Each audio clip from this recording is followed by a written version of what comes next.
Christmas was coming. All the letters, cards, and parcels posted in Farquhar were carried along Thomas's branch line to the sorting office at Tidmouth. The trains became heavier and heavier.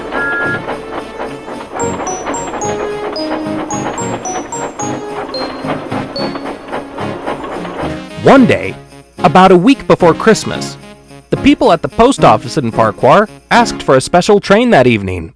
The station master agreed and arranged for Percy to take it. That was during the morning. About lunchtime, the sky clouded over, thick and heavy from the east. It began to snow. Not hard at first.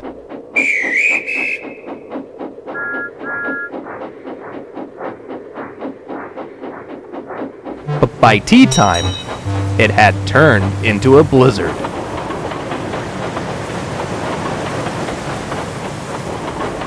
Percy shivered. "Just my luck to have to go out again," he grumbled. "I'd much rather be in my nice warm shed." "Wouldn't we all?" agreed his driver and fireman. "But orders are orders. You wouldn't want children missing their presents on Christmas Day just because you'd rather be in a shed, would you?" They fixed a snowplow to Percy's front buffer beam.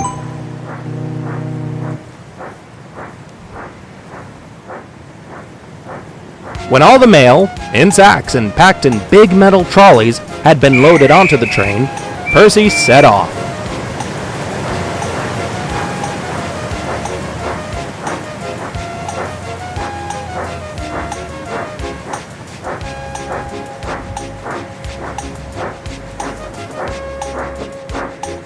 Rather to his surprise, the snow wasn't too bad. The tunnel was usually the worst place in snow, but they reached it without trouble.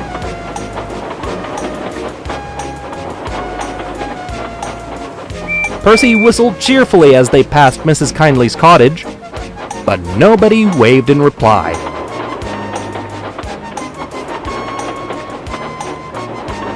Crimson curtains were sensibly drawn against the weather, and a warm glow of light shone through them onto the snow outside.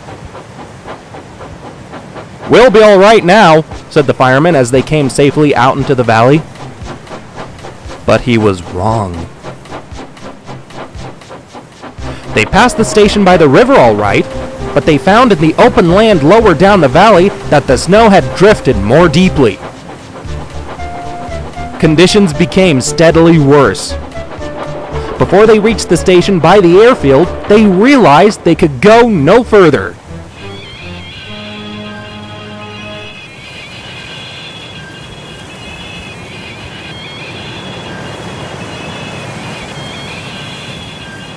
By now, the snow was level with Percy's buffers, and a sharp wind was blowing snow off the sides of the cutting to pile up around him. "Quick!" urged Percy's driver. "Back to the last station, or we shall be stranded!" But it was too late. Already the snow was so thick around Percy's wheels that they just spun helplessly and didn't move him an inch. "Go back to the station and tell them what has happened," the driver told the fireman. "Thank goodness there aren't any passengers to worry about." "No," grumbled the fireman. "Only me. You didn't say I need snowshoes, did you?" He told the conductor where he was going. And a little while later, the conductor came to Percy's cab to be near the fire. He rubbed his hands together happily. "Make the most of it," remarked his driver with a grin. "We can only keep it going as long as the coal and water lasts." When the firemen reached the station, the staff there wasted no time in sending for help. But the weather was worse on the coast, and even Donald and Douglas couldn't force their way through. They thought of sending to Farquhar for Thomas, but then realized that by the time he could reach them, the snow would probably be thick enough to strand him too. They held a conference in the station master's office. "It's the mail that is the biggest worry," said the station master. "We can't just leave it stuck in the snow." "Don't they keep part of the airfield clear at times?" suggested Percy's fireman. "Harold the helicopter's there. He could take the mail for us." "They'd never let him take off in this blizzard," objected the station master.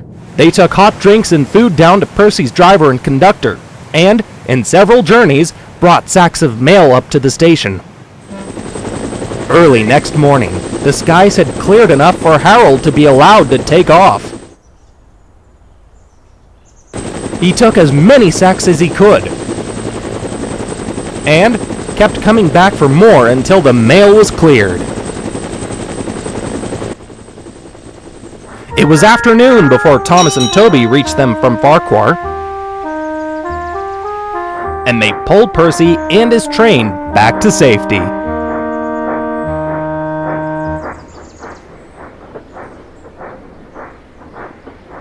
"Thank you for rescuing me," said Percy.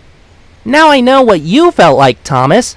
Remember that year when you went to collect the Christmas tree for Sir Topham Hatt and became stranded in the snow blizzard until you had to be rescued? It was all right until my fire went out, but I don't want to do it again. Next year, posting early for Christmas can start as soon as it likes."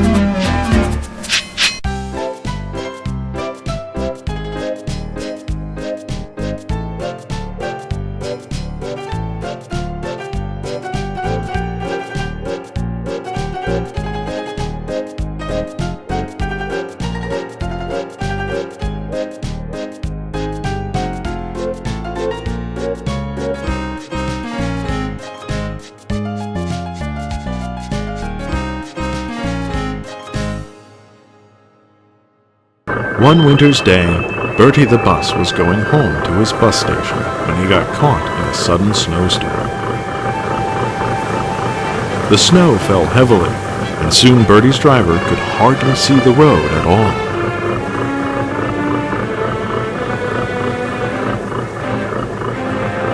The windshield wipers went slower and slower.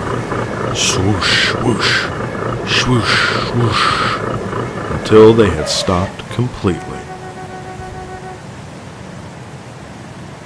Bertie's tires slipped and skidded on the road.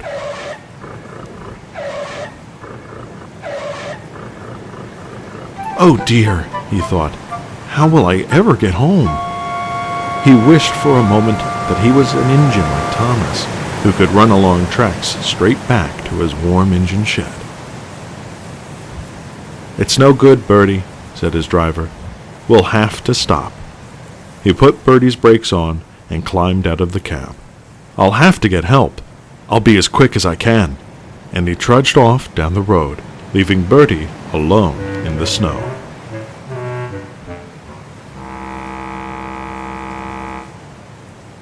The snow covered Bertie as though it were a blanket. The minutes passed, and soon he was just a mound in the snow. "I hope they can find me," thought Bertie, as the minutes ticked slowly by.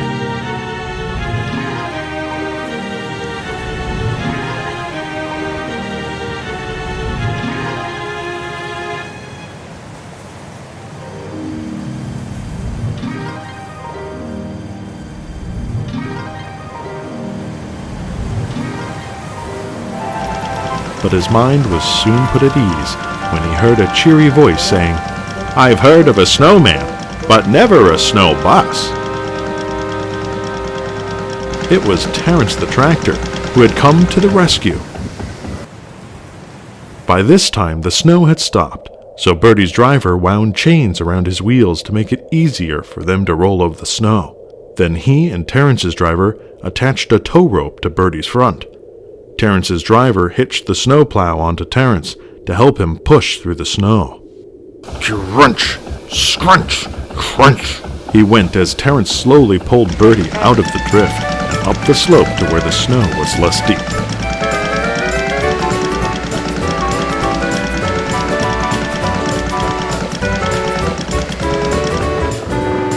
Bertie thanked Terence for his help and hurried on to Wellsworth.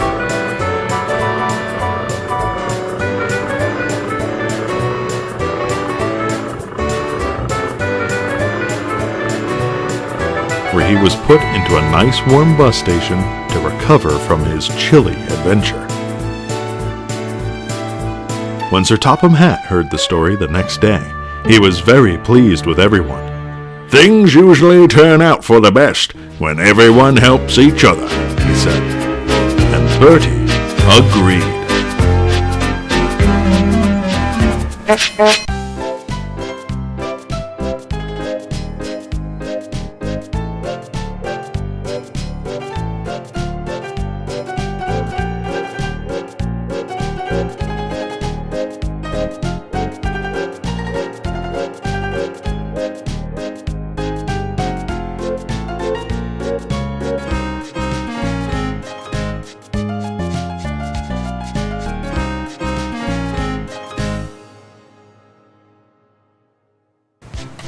It was winter on the island of Sodor. Heavy dark clouds filled the sky, and that night it snowed heavily. By morning, deep drifts had piled up in the surrounding countryside.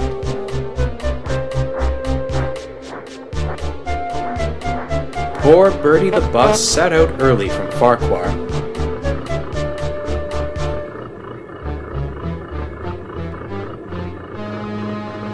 But had to turn back soon after.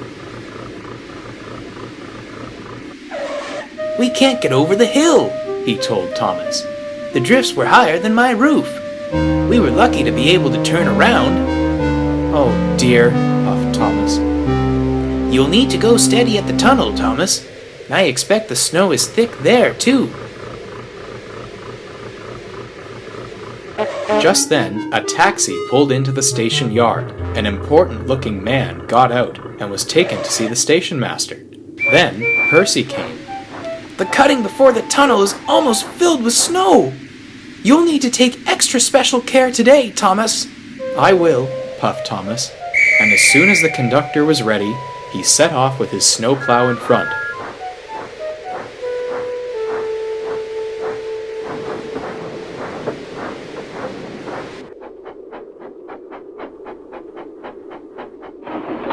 But as Thomas reached the valley, they found that the snow was so thick it bent the snowplow, which began to damage the rails.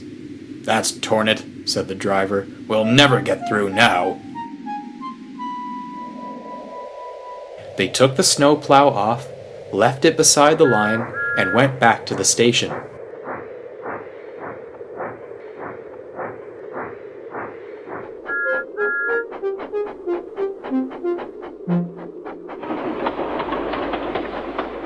When they arrived, the station master came up with the important-looking man.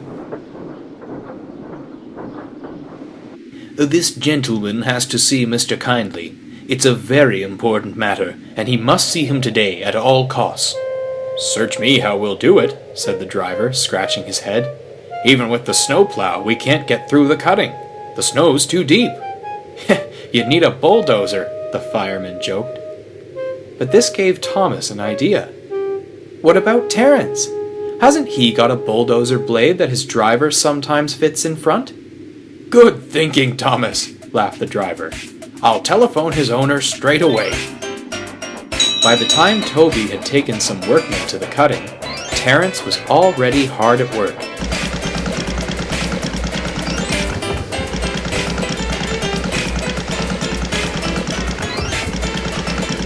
He and the men soon had the line clear, and Toby went back to tell Thomas.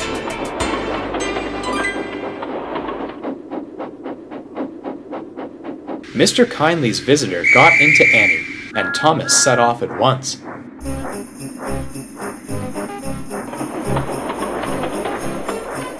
Deep cliffs of snow stood on either side of the line that Terence had cleared, and Thomas puffed triumphantly through.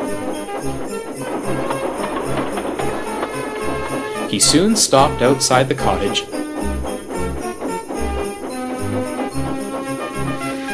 and the conductor helped the important-looking man down from Annie.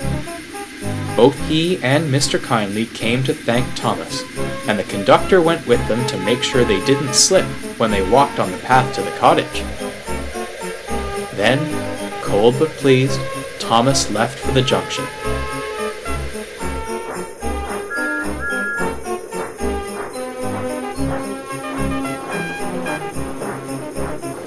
When he heard the news, Sir Topham Hatt was pleased too. "I've said it before, and I'll say it again," he told them. "There can be no doubt that Thomas is a really useful engine."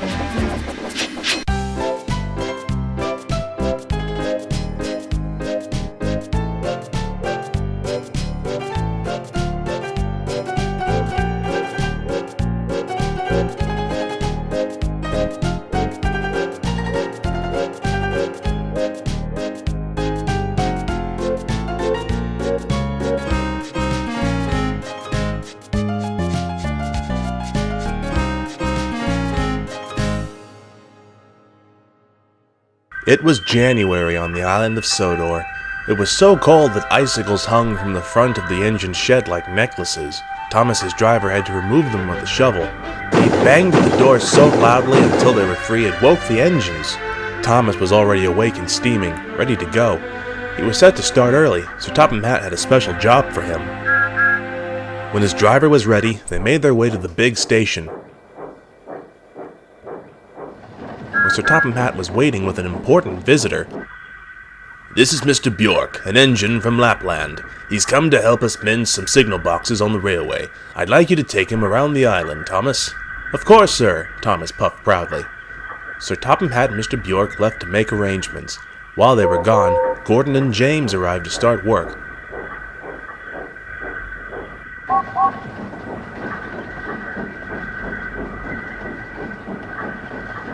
"What are you so happy about?" Gordon huffed. "I'm taking an important visitor around the island," Thomas told him. Gordon snorted. He didn't believe Thomas. "Only important engines do that, not silly little tank engines." "Yes, stop showing off, Thomas," agreed James. Thomas steamed sadly away to take on coal and water before setting out with Mr. Bjork. But when he arrived at the water column, he found that it was frozen. Thomas was worried. "If I can't have a drink, I won't be able to go very far," he sighed. He puffed back to tell Sir Topham Hatt and Mr. Bjork. Mr. Bjork had an idea. "I can help. Take me there, please, Thomas." So Thomas took Mr. Bjork to the water column. He took out an ice pick and smashed through the layer of ice in the water column. "There we are," he called, and clambered down. In no time, Thomas's tanks were soon filled, and they set off. They worked hard all day long.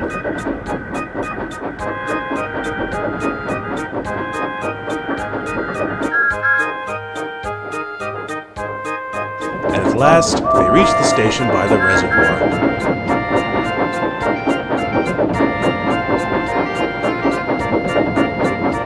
"We'll drop Mr. Bjork off at the next station," the driver told Thomas. "Sir Topham Hatt will be waiting for him there."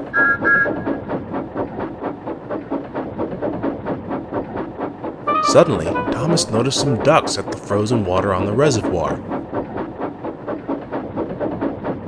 "The birds need a drink too," said Thomas's driver. "Perhaps Mr. Bjork could help them," suggested Thomas. "Of course I will," smiled Mr. Bjork. Every winter, Lapland is white with snow and ice. Mr. Bjork made a hole in the ice big enough for the ducks to drink through. Then he took a sharp chisel out of his tool bag and chipped away at the block of ice he had removed from the reservoir. In a few minutes, he'd made a beautiful model of Thomas. "It's an ice sculpture," smiled Mr. Bjork. "It's a present for you." Thomas was very excited, and his driver brought the sculpture into the cab so they could take it back to the yard. At the next station, Sir Topham Hatt was waiting. Mr. Bjork said goodbye to Thomas and his driver, and they puffed back to the yard.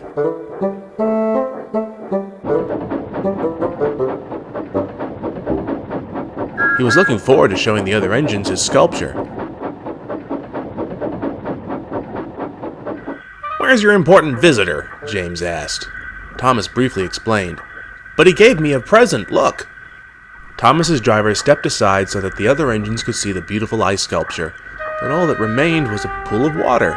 The ice had melted in the warm cab. Thomas felt miserable. "You came all this way to show us your leaky boiler," teased James. "It was an ice sculpture," sighed Thomas. "Mr. Bjork said so."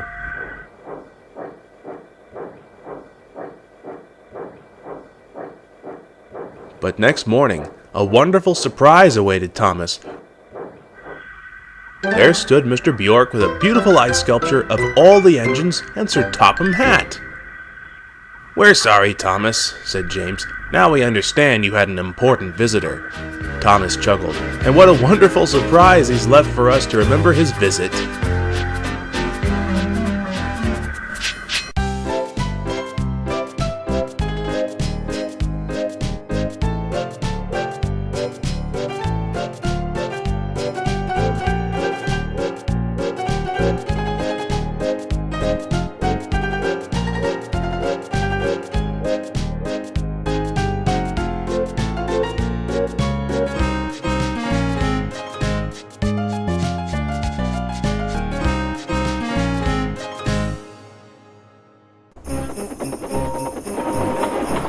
It was the day before Christmas Eve. There were to be no trains on Christmas Day or Boxing Day, so Thomas and his friends were looking forward to a nice long rest in the sheds.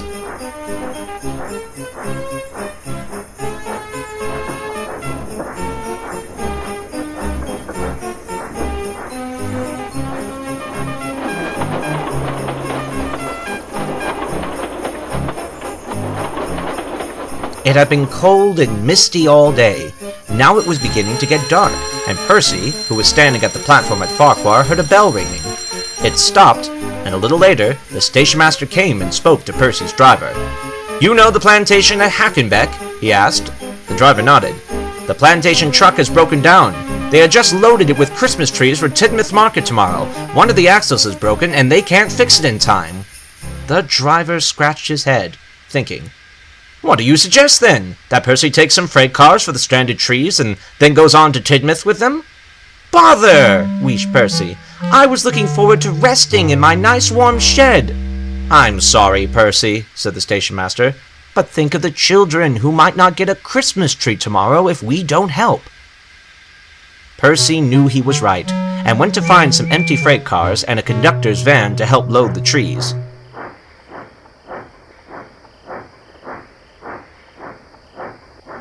It was dark when they set off, and because the last train of the day had run, the lights at Hackenbeck Halt had been put out. Flashlights by the line side showed them where the men for the plantation were waiting for them.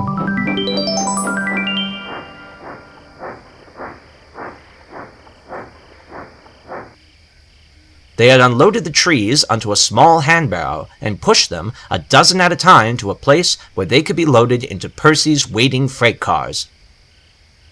"Thank goodness you've come," said the foreman. "You've saved our bacon, you have, and no mistake." The men loaded the trees as quickly as they could, but it was very cold, and Percy shivered as he waited. At last, they were ready, and Percy was able to puff away down the valley with his freight cars full of Christmas trees.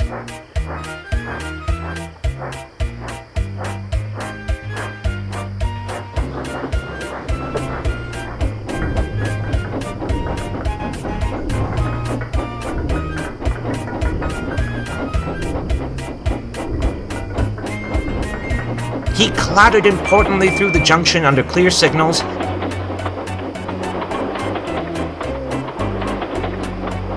and soon reached the yard at Tidmouth.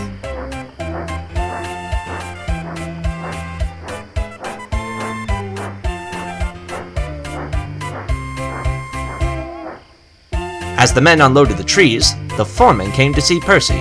He was carrying a splendid Christmas tree under his arms.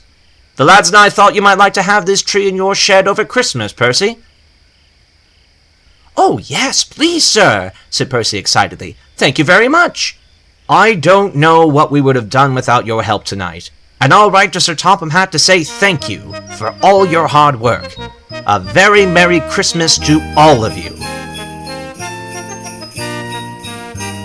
Percy puffed home that night feeling very proud. He had missed his nice warm shed, but it had felt good to help out.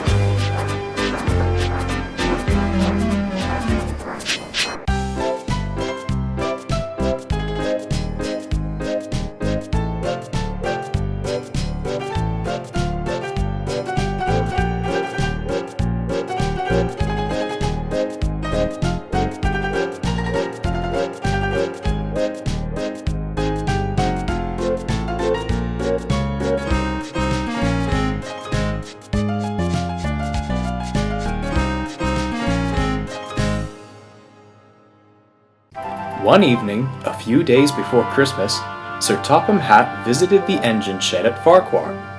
Thomas, Percy, Toby, and Daisy eyed him expectantly. "We are all going to be very busy over Christmas," Sir Topham Hatt announced. Yes, sir. Please, sir, interrupted Percy excitedly. We always are, sir. The other engines hushed him, but Sir Topham Hatt smiled. "Quite so, Percy," he said. "But this year there will be extra trains.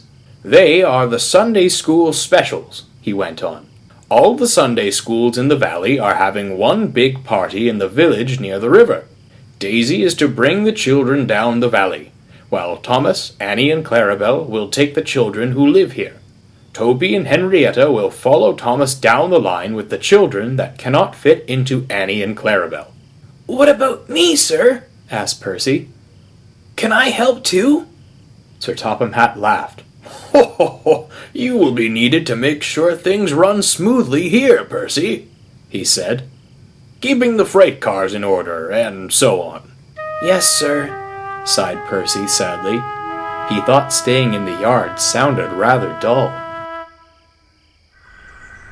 On the morning of the party, the sky looked dark and threatening.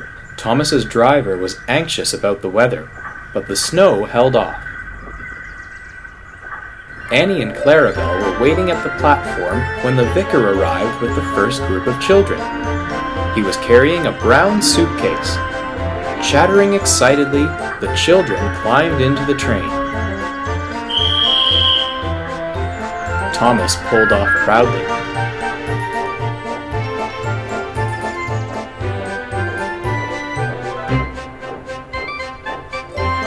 They made good time down the valley, though the sky was getting darker. That snow won't hold off much longer," said Thomas's driver. They reached the station by the river just as Daisy arrived from the other direction.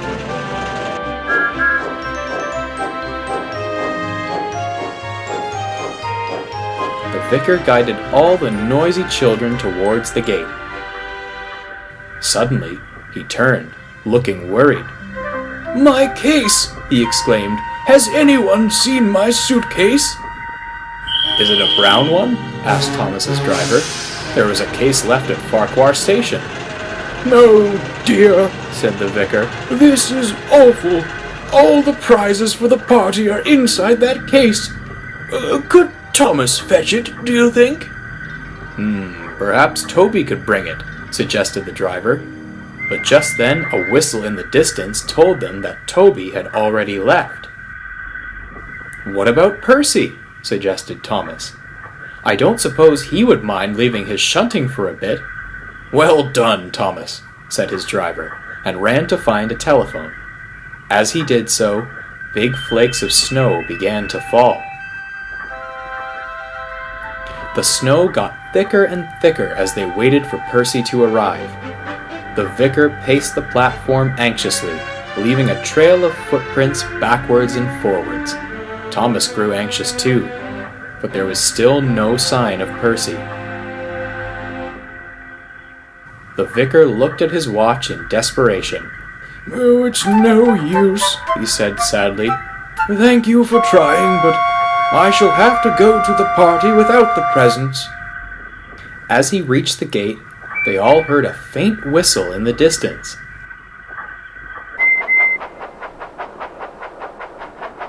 A moment later, Percy bustled importantly round the curve and drew up behind Henrietta. "I'm not late, am I?" he asked anxiously as his driver handed down a large brown suitcase from his cab. "This is what you want, I think," the driver smiled. "Oh, it is indeed," agreed the vicar. "Thank you, Percy. This is the best Christmas present you could give to anyone." He turned and rushed happily away to the party. The party was a great success, and when the children went home, they sang carols so loudly that Thomas and Percy could hear them.